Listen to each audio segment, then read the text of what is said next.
I first arrived in beautiful Zimbabwe, it was difficult to understand that 35% of the population is HIV positive. It really wasn't until I was invited to the homes of people that I started to understand the human toll of the epidemic.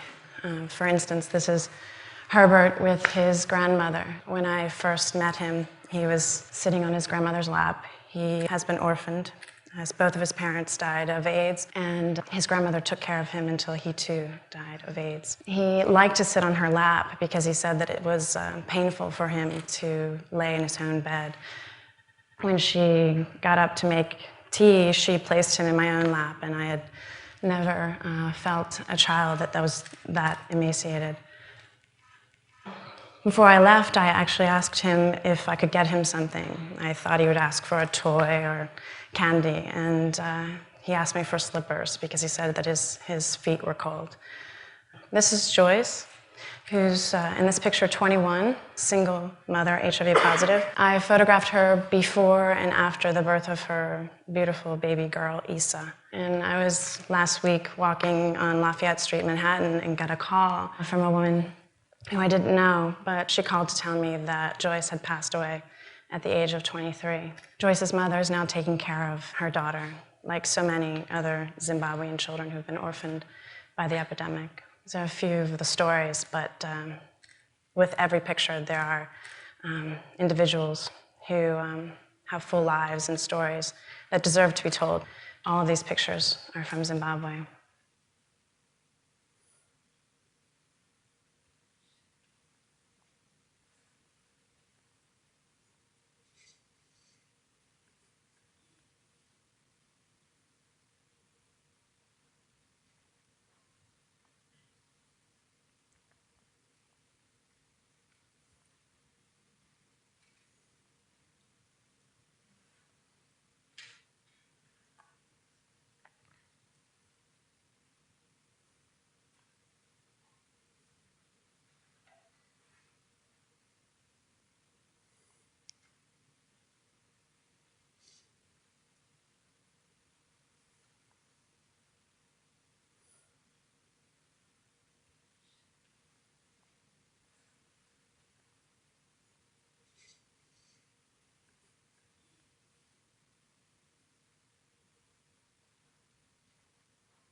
Kristen, will you just take one more minute just to tell your own story of how you got to Africa?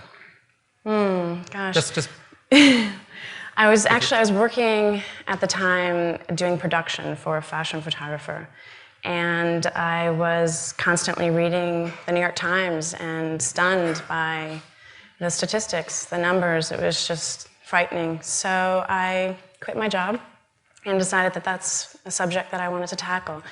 I first actually went to Botswana, where I spent a month. This is in December 2000.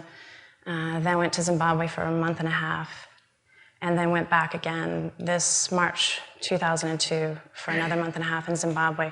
That's an amazing story. Thank you. Thanks for the opportunity to share.